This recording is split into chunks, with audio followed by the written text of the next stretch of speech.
Yun. Tapos natin i-set up. So, yun. Tawagan natin yung pasyente.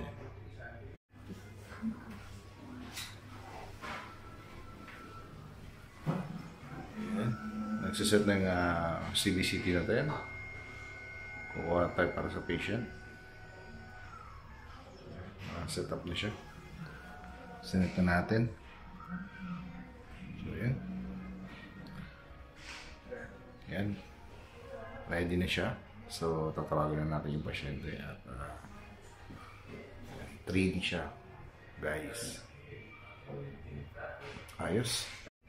Yan guys. Very sophisticated ito nga natin. 3D X-ray. So, yun. Sobrang taas ang radiation ito. Tapos lang ang pasyente natin. So, susunod siya ng ating gown para sa radiation and the radiation. So, yun. Ayos.